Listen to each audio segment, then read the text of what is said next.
Good morning. I want to say, good afternoon to some individuals on the East Coast. But we are going to do our little session today, a little session that wasn't planned, but all of a sudden I had to jump on it and deliver this message.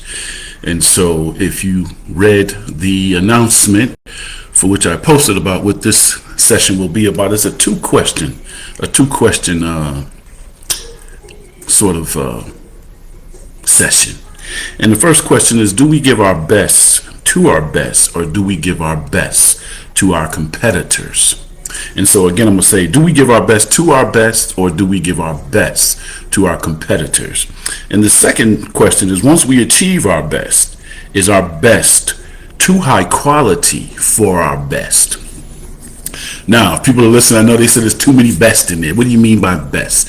And that's for you to determine. How do you define your best, right? I was going to address this from a different perspective, but now I'm going to address it from some other thoughts that I had as I marinated on this question, because it was brought to my attention based on a lot of things that have been transpiring, not only in the country but in the communities and in areas that have defined what are we doing with when we're successful. What do we do with that? Do we leave the areas for which created our success? Or do we pour back into the success of the generations that come after us? And one of the things that I really want to share is that most of this debate is in the air because it's about generations, and it's about one generation now feeling that the next generation is carrying the torch of the next generation or of the previous generation, and so it becomes that back and forth bantering in some particular communities. And one of the things that I want to do is share when I grew up, the thoughts, the adventures, some of the activities that we wanted to engage in were not looked upon as positive to some degree by not only our parents, but the generation in between us and our parents. And so as ideologies change with generations, so will ideas, so will the paradigms of how these individuals think. And so we got to look at it and say, you're not giving your best based on how we define what the best might have been. Now, I just want to throw through a few things out to state that question. And for me, really, I don't have the answer. I have an answer based on how I define it. But my whole purpose is to get you to define it. Because the main thing is that you can't give your best to anybody unless you're first and foremost giving your best to yourself. And the great thing about that is that here at the Rory Group, we can help you discover that. We can help you unearth that definition of what your best is. Because some people's best may be just mediocrity. Some people's best may be that I'm never going to stop trying to get to the top of a mountain. Some people's best may be I'm just content where I am. I'm cool with my job. All of that. But let's ask the question, because I was watching a show yesterday, and it was one of those shows where the judge is determining something in a relationship. And I don't want to make this about relationships, but I'm going to share a few things that I think are attached to relationships. And the gentleman was saying his wife was that he was a cheater, and the lady said, please define cheating. And she says, well, I found a credit card that he was using to spend on his side chick, she said. And so after the judge asked her a few more questions, she went to the man. And she asked him, she said, sir, is what she just said accurate? And he said, absolutely. And she says, so you're admitting to cheating? And he says, judge, again, I think people have put a label on what is cheating. He says we all need to be fulfilled. Sometimes the fulfillment that we feel we need may be detrimental to the other individual that may be involved. But But did that person stop and think about what I need to fulfill myself in this relationship? And she was like, so do you love this other woman? And he says, I don't love her more than I love my wife, but she fulfills my needs more than my wife is willing to do. You see, I put emphasis on that word willing to do. Now, on the other hand, this is a two-way street, so please don't think that I'm coming down on supporting cheating in a relationship. But it's what brought me to this question. Is he giving his best to what he believes deserves his best? And how has he defined his best as being his best? Or in this situation, did he give his best to his competitor, his wife's competitor, who, when she said, is his side chick? Now, let's ask the question. Do we get up in arms about not receiving the resources in our school districts that primarily are lower financially driven communities, and we accept the fact that they don't put their best in the school first and foremost, and they don't give us the resources to develop the best? So should we get mad that the best of those students who do navigate out of that go to somewhere else to develop a better life for them?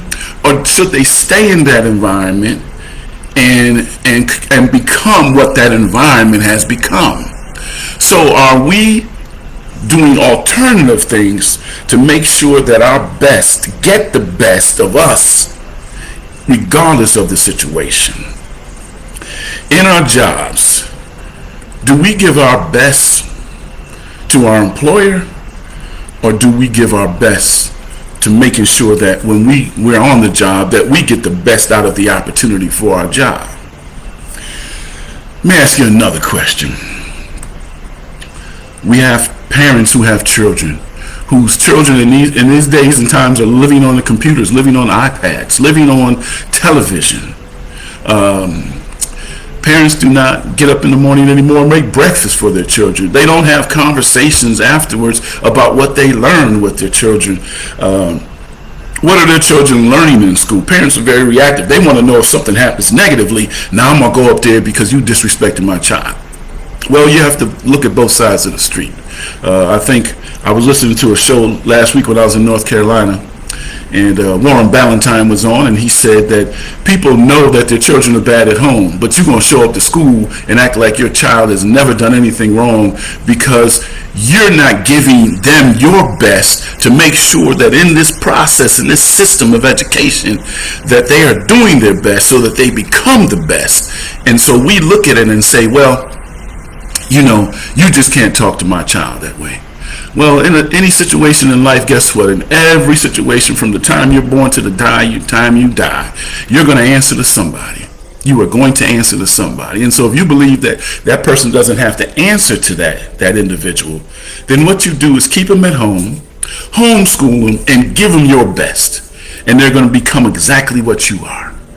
But if you want your child or you want your situation to be better, you have to put opportunities in front of your child, in front of your wife, in front of your job, in front of your congregation that makes them the best.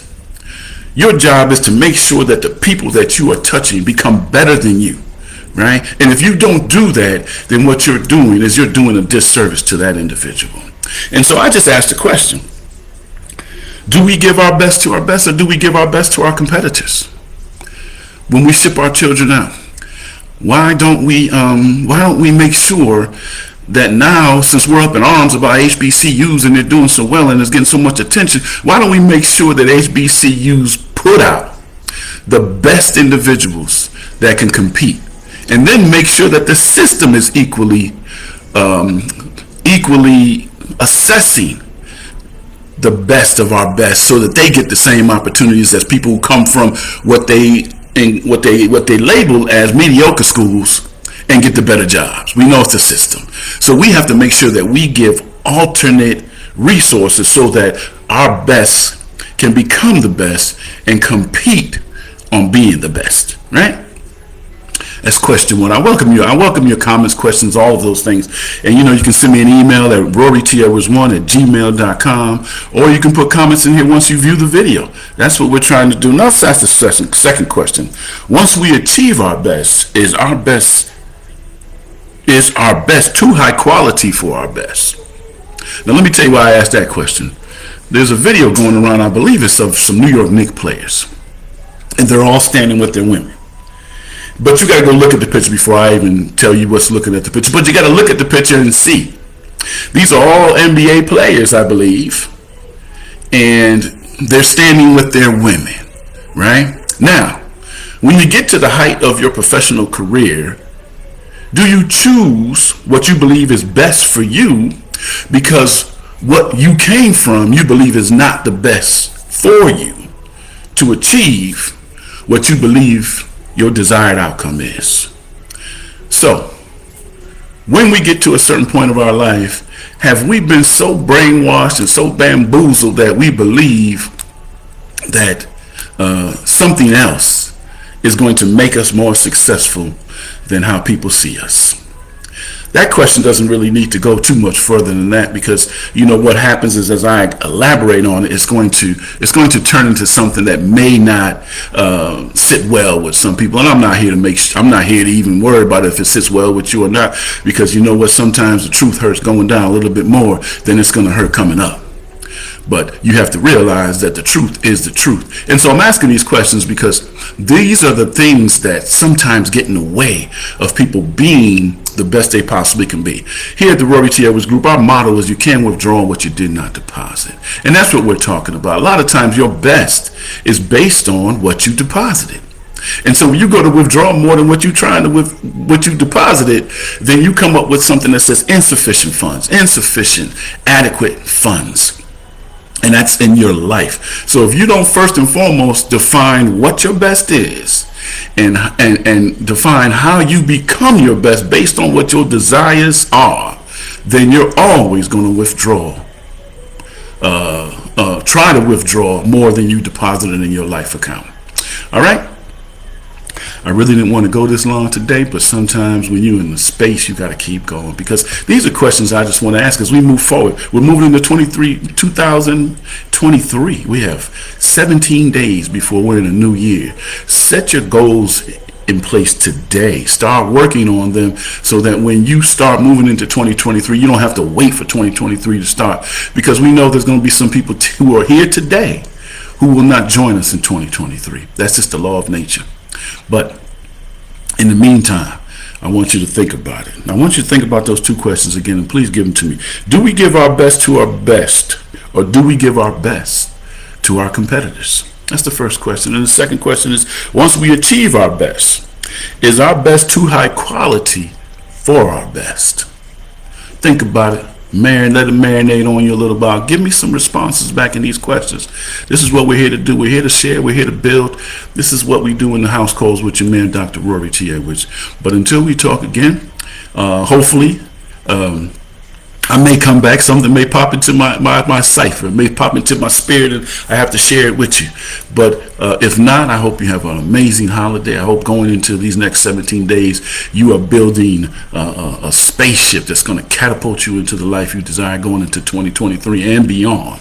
But until then, I wish you much success, many blessings, and I leave you with the words of Ashe.